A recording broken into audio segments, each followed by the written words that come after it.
410 वर्ष पुरानी एक बात रहा हूं। विक्रम संवत 1665 की यह कहानी है, गुजरात के सोरठ देश की है। वंथली एक बहुत सुंदर समुद्र के किनारे आया हुआ शहर गुजरात का, जहां से अफ्रीका के लिए जहाजों की रवानगी होती थी। 410 साल पहले शीतलनाथ भगवान का वहां शानदार जिनालय और वहां एक सेठ रहते थे, बहुत शानदार सेठ, धर्मनिष्ठ सेठ, अच्छी आराधना करते थे। जीवन के अंदर लगभग उन्होंने कभी कुछ गलत किया नहीं था। सेठ के पास में बहुत पैसा था। वहां के ठाकुर यानी वहां के राज दरबार भी सेठ को मानते थे, सेठ को सुनते थे। समय समय पर वो ठाकुर सेठ के वहां पर अपना पैसा जमाबंदी के तौर पर देते थे, बदले में उन्हें ब्याज मिलता था। सेठ का कारोबार कम नहीं था, लगभग 120 से 125 सेठ के बड़े बड़े जहाज थे जो विदेशों में माल की ढुलाई करते थे। भारत से बहुत बड़ी सामग्री सेठ भेजते थे, बदले में दूसरी सामग्री भारत आती थी। अफ्रीका के देशों में सेठ का गजब का कारोबार था। एक दिन सेठ के दर पर दुर्भाग्य ने दस्तक दी। सेठ की जिंदगी तब्दील हो गई। जो आदमी अरबपति खरबपति था, वो आदमी अचानक सड़कों पर चला आया। बहुत बड़ी मात्रा में सेठ ने वंथली और वंथली के आसपास के सेठों का, नागरिकों का, लोगों का, जैनों का, अजैनों का पैसा उधारी में लिया था, ब्याज के आधार पर लिया था। लेकिन जितना उसने ब्याज के आधार पर लिया था, उधारी में लिया था, उससे कई गुना बड़ा उसका कामकाज था। सेठ कोई कम पैसे वाले नहीं थे। बहुत बड़ी मात्रा में घर में धन दौलत थी, बहुत बड़ी मात्रा में घर में आभूषणों का भंडार था। सेठ ईमानदार प्रामाणिक थे, व्रतधारी थे, प्रतिदिन पूजा करते, अवश्य में सामायिक करते। गांव में कभी गुरु भगवंत आए तो प्रवचन न सुने, ऐसा कभी बनता नहीं। समय समय पर एकासना ब्यासना आयनबिल करते। नौकारसी और चौविहार तो सेठ रोज करते थे। अच्छे सत्वशाली इंसानों में से वो एक थे। लेकिन एक दिन एक अफवाह फैलनी शुरू हुई। किसी पागल व्यक्ति ने, अज्ञानी व्यक्ति ने, या फिर किसी दुर्भावनापूर्ण व्यक्ति ने जानबूझ करके अफवाह फैलाई कि सेठ के जहाज डूब गए हैं। बहुत बड़ा अफ्रीका के रास्ते पर तूफान आया। उन ऊंची लहरों की चपेट में एक भी जहाज बच नहीं पाया है। सबके सब 125 जहाज जल शरण हो गए हैं। सेठ बर्बाद हो चुके हैं। सेठ के पास अब दुनिया को देने के लिए कुछ नहीं बचा है। सवेरे के 6:30 बजे थे, सूर्योदय हुआ। सेठ मंदिर में भगवान की पूजा कर रहे थे। रात को सेठ को यह समाचार मिल गए थे कि ऐसी अफवाह दुनिया में चल रही है। वंथली और वंथली के आसपास में लोग ऐसा बतियाते हैं। सेठ ने उसके बारे में कुछ नहीं कहा।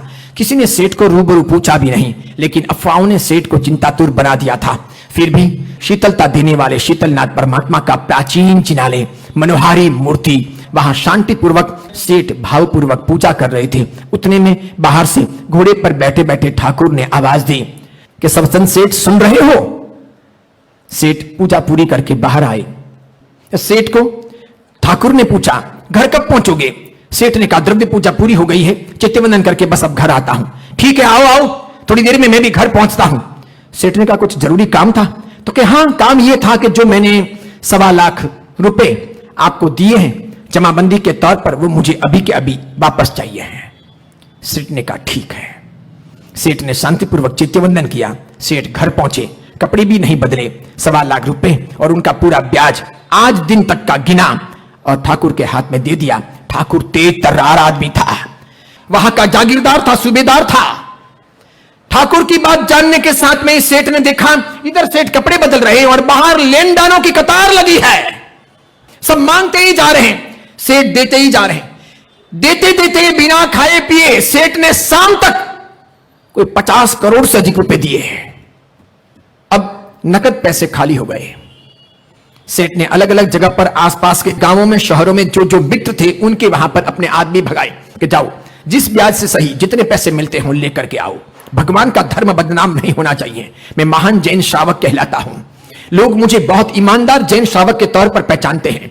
जिन शासन बदनाम होगा, जैन धर्म बदनाम हो जाएगा, यह नहीं होने देना है। लेकिन बाहर से पैसा नहीं मिला। प्रति के दिनों में कोई सपोर्ट करने को जल्दी तैयार नहीं होता। चढ़ती के दिनों में आरती उतारने और माल मलिदा खाने को हर कोई चले आते हैं। जब माल खाने का समय होता है तो एक भी आदमी हमारे पास खड़ा नहीं होता। जब माल खाने का समय होता है तो मक्खियों की तरह, भंवरों की तरह सभी लोग हम पर भरभराते हैं। एक भी नहीं मिला। सेठ ने सस्ते में ही अपनी सारी जमीन जायदाद बेचने का फैसला किया। जहां जहां खेत थे, खलिहान थे, अलग अलग लिए हुए भूखंड थे, अलग अलग लिए हुए मकान थे, कोई इस शहर में, कोई उस शहर में, कोई मांगरोल में, कोई वेरावल में, कोई वनथली में, कोई ओखा में, जहां जो था बेचो। मुंह मांगी कीमतों में लोगों ने जमीन जायदाद ली। किसी ने भी दया नहीं की, किसी ने भी करुणा भाव नहीं दिखाया, कोई भी सपोर्ट के लिए उपस्थित नहीं हुआ। इसके बाद में भी लेनदारों की कतार बनी नहीं। सेठ 2 मिनट के लिए पानी पीने के लिए भीतर गए। अपनी पत्नी को, अपनी मां को, अपनी पुत्र वधू को पास बुलाया। सेठ की आंखें भर आई। सेठ पहली बार जिंदगी में बोले, आप लोगों का सोना लाओ, मुझे बेचना है। यकीन करो, मैं जिंदा रहा तो ईमानदारी से कमा करके तुम तीनों महिलाओं का इससे भी अधिक सोना और आभूषण वापस लाकर दे दूंगा। लेकिन अभी जरूरत है तुम दो। मां ने, पत्नी ने, पुत्र वधू ने, तीनों ने। सेठ के आंसू पहुंचे। कहा, रो मत, सोना जिंदगी नहीं है। आपका जिंदा रहना और हम सबका साथ रहना ये जिंदगी है।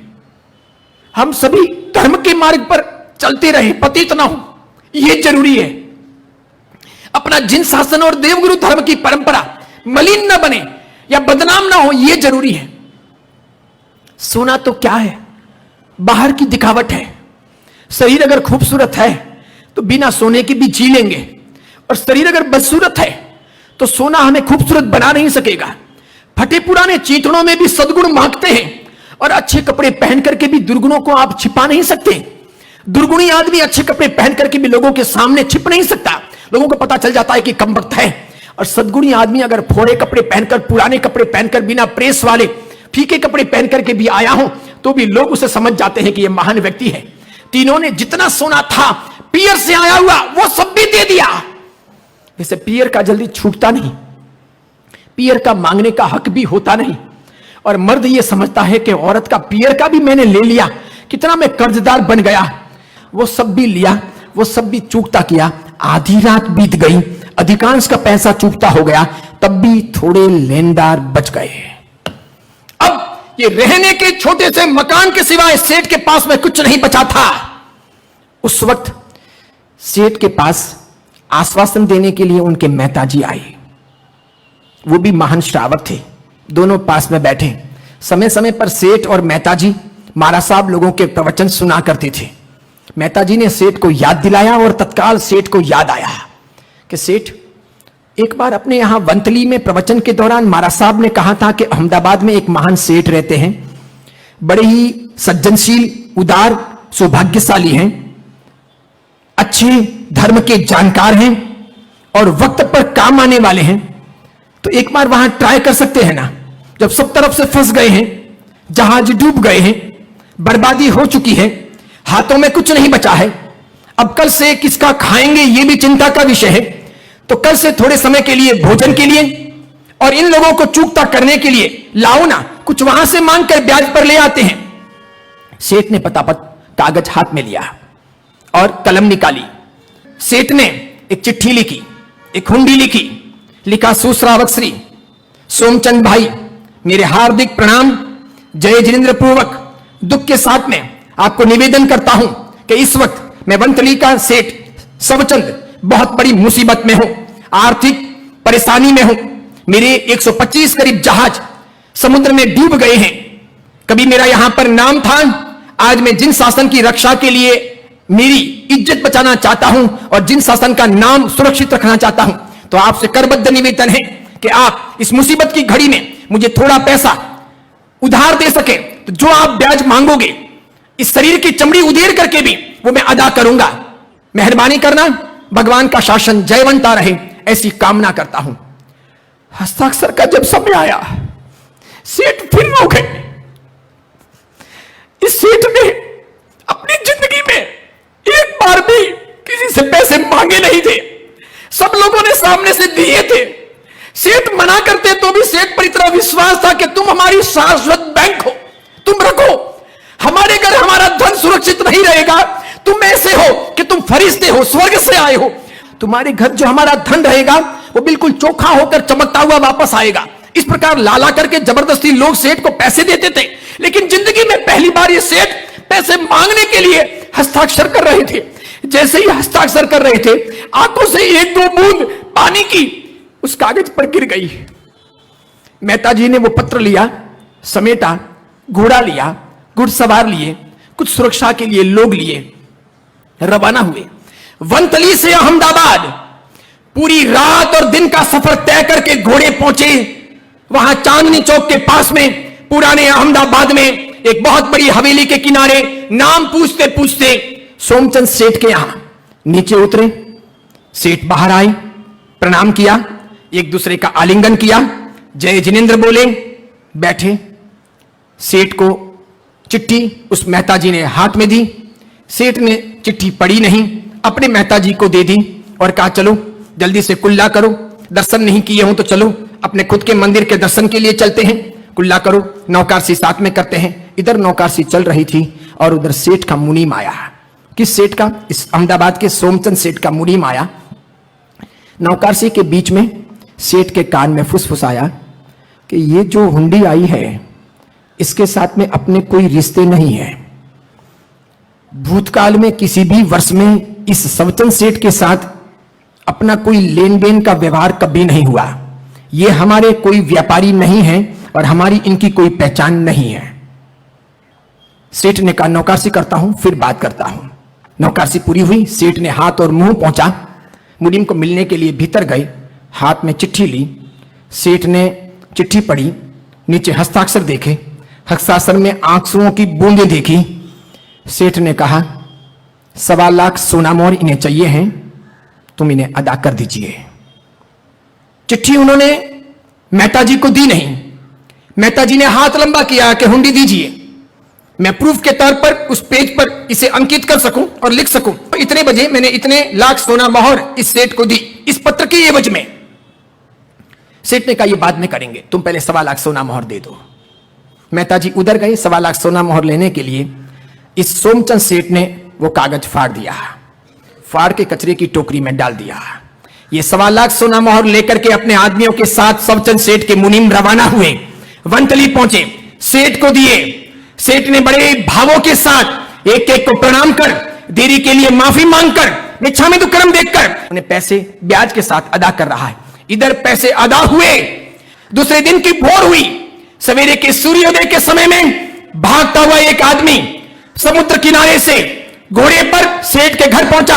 कहा सेठ भगवान शीतलनाथ की जय हो, जिन शासन की जय हो, सवचंद सेठ की जय हो, देवगुरु धर्म की जय हो। सेठ ने कहा क्या हुआ? तो क्या सभी के सभी 125 जहाज लंगर डाल दिए हैं, आ गए हैं यहां। तो क्या कैसे? तो क्या जहाज के नाविकों ने, जहाज के खेवरहारों ने कहा कि बहुत बड़ा तूफान था, अफ्रीका से निकलने के साथ में ही बहुत बड़ा तूफान सामने आया, हम वापस मुड़ गए, तूफान जिस तरफ आ रहा था उसके अगेंस्ट दिशा में हम आगे बढ़ गए। अफ्रीका का ही कोई देश आया और वहां हमने लंगर डाल दी, उनसे हमने समझौता किया, उन्होंने हमको रुकने दिया, बदले में हमने थोड़ा सा धन दिया और इस प्रकार 8 दिन तक हमको उसने उस बंदरगाह पर रुकने के लिए अनुमति दी थी। जब तूफान शांत हो गया तो हम निकले, लगभग 9 दिन हमें और लग गए। इस प्रकार 8-9 दिन देरी से हम यहां पर पहुंचे हैं, सब जहाज सुरक्षित आ गए हैं। अब तक पूरे मांगरोल, वनतली, ओखा, वेरावल, पोरबंदर इत्यादि आसपास के बाजारों में सेठ के द्वारा लाए हुए अफ्रीका के इस माल की बहुत बड़ी डिमांड रही। बाजार में माल नहीं, माल की बहुत सारी डिमांड और आसमान पर पहुंच गए भाव। तब भी सेठ ने कम नफा लेकर के माल बेचा, लेकिन वो माल इतना बिका कि जितना सेठ ने चूकता किया था सब देनदारों को उससे अधिक आमदनी हुई।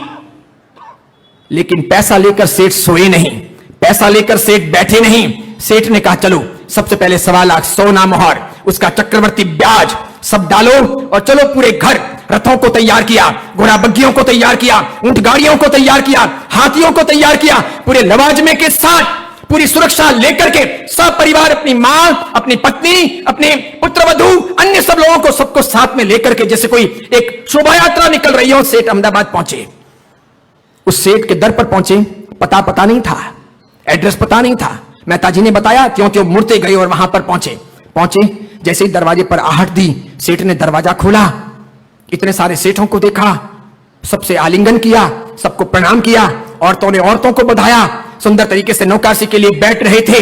सबचंद सेठ ने कहा, पहले नौकरसी नहीं कर सकता, पहले मेरा बकाया जो है वो मैं चूकता करने आया हूं, इसे आप ग्रहण करो, मुझे आशीर्वाद दो। जीवन पर्यंत नहीं, भवो भव आपके उपकारों का स्मरण करूंगा। आप साक्षात दुनिया में देवदूत हो।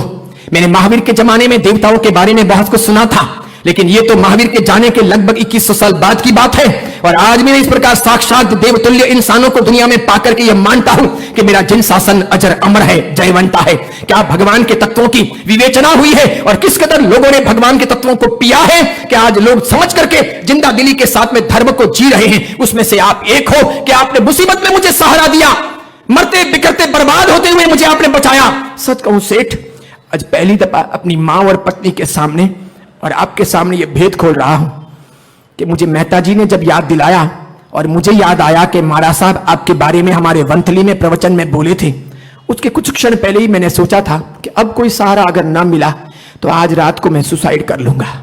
मैं आत्महत्या करने वाला था, लेकिन मुझे भगवान ने सद्बुद्धि दी। मैं पाप से भी बचा और बदनाम होने से भी बचा, जिन शासन के नीति नियमों को पालने वाला बन सका। आपका बेहद उपकार है। जल्दी गिनो, ये 1.25 लाख सोना मोहर जो आपने दी थी वो, और सामने ये उसका ब्याज। सेठ ने कहा, कौन हो आप? सोमचंद सेठ ने कहा, कौन हो? तो कि मैं सबचंद सेठ, ये मेरे मेहता जी, थोड़े दिन पहले जो आपके यहां पर 1.25 लाख सोना मोहर लेने आए थे वो। सबचंद सेठ को सोमचंद सेठ ने कहा, हमने कोई 1.25 लाख सोना मोहर किसी को नहीं दी। मेहता जी को बुलाया, इधर आओ, चौपड़ा निकालो। कल, परसों, तरसों, 2 दिन, 3 दिन, 5 दिन, 7 दिन, 10 दिन में तुमने किस किस को पैसे दिए हैं?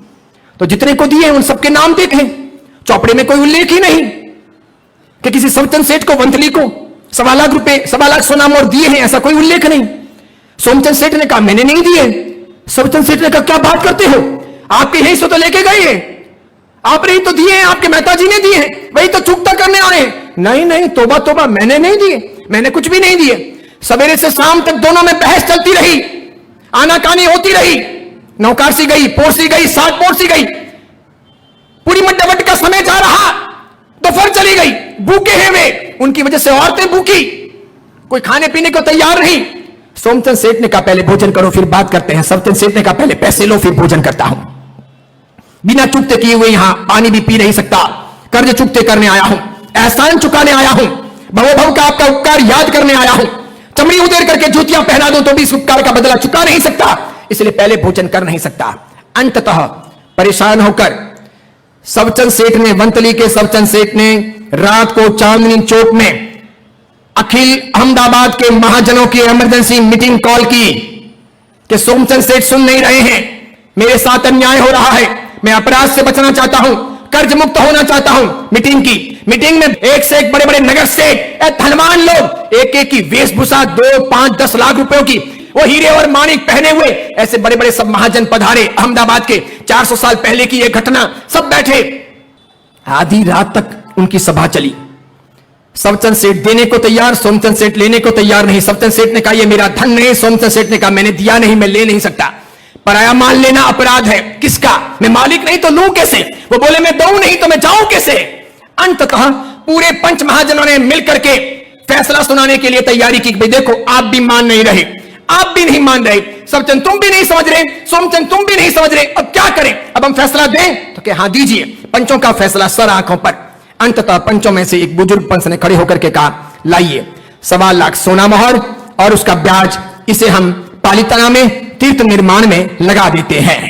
जैसे ये बोला, सबचंद सेठ खड़े हुए, नहीं, अगर ये पालिताना में तीर्थ निर्माण में लगवाना हो तो 1.25 लाख सोना मोहर और उसका ब्याज और लीजिए। क्यों? क्योंकि हकीकत में ये मेरा नहीं है, ये सोमचंद सेठ का ही है। तो तीर्थ निर्माण का लाभ भी उनको मिलेगा, मुझे नहीं मिलेगा। जब ये तीर्थ निर्माण में लगाना ही है और सोमचंद सेठ लेने को तैयार नहीं है, तो सबचंद सेठ ने कहा, मेरा और 1.25 लाख और उसका ब्याज मैं देता हूं। कुल 2.5 लाख सोना मोहर और उसका ब्याज सब लग करके नवटोंक में से एक टोंक, सबसे बड़ी टोंक सवा सोम जी की टोंक का निर्माण हुआ पालिताना में। उन दोनों की याद में अब जब पालिताना जाओ, कभी यात्रा करने के लिए, तो पहले आदिनाथ के वहां मत जाना, पहले पुंडरीक स्वामी के वहां मत जाना, पहले शांतिनाथ के वहां मत जाना, पहले जाना कहां, सवा सोम जी की टूक के वहां जाना। वहां जाने के बाद पेड़ी के ऊपर ही, भगवान के पास में नहीं, मंदिर के द्वार पर पेड़ी के ऊपर झुकना, मस्तक को पेड़ी से लगाना, इसके बाद में नाक को पेड़ी से लगाना, और आपको निवेदन करना चाहता हूं कम से कम 7 बार ये नाक उस पत्थर से रगड़ना कि ये है बात, ये मात्र जैन धर्म का तीर्थ नहीं, ये साधर्मिक भक्ति का जीवंत प्रतीक और स्मारक है। ये मात्र सवा सोम जी की टूक नहीं, ये 2 जैन महान श्रावकों की अमर कहानी है कि जिन्होंने धर्म की रक्षा के लिए, साधर्मिक की भक्ति के लिए, सपोर्ट करने के लिए, डूबते हुए को बचाने के लिए, परेशानियों के वक्त सहारा देकर के उसे पुनः खड़ा करने के लिए बहुत बड़ा योगदान दिया। धर्म तब जिंदा रहता है, मूर्तियों से धर्म जिंदा नहीं रह जाएगा, मंदिरों से धर्म जिंदा नहीं रह जाएगा, आगम शास्त्रों से धर्म जिंदा नहीं रह जाएगा। साधर्मिक भक्ति होगी तो आगम शास्त्र जिंदे रहेंगे, साधर्मिक की भक्ति होगी तो मूर्तियां जिंदी रहेगी, साधर्मिक की भक्ति होगी तो मंदिर जिंदे रहेंगे, तीर्थ जिंदे रहेंगे। साधर्मिक की भक्ति मर गई तो ये सब चीजें मर जाएगी, ये उजड़ जाएगी, कोई नहीं बचेगा। और इसीलिए कहते हैं एकत्तु सब धम्माइम एकत्तु साहम्य वच्छलम, एक तरफ सभी धर्म क्रियाएं और दूसरी तरफ सिर्फ साधर्मिक की भक्ति। क्या गजब का वो काम रहा। अंततः पंच महाजनों ने जो निर्णय दिया उसके अंतर्गत विक्रम संवत 1675 में चौमुखजी मंदिर के तौर पर सवा सोमजी टूक का निर्माण हुआ, जिसको एग्जैक्ट 400 साल पूरे हुए और इस प्रकार धर्म की जय हुई। इसे कहते हैं साधर्मिक की भक्ति।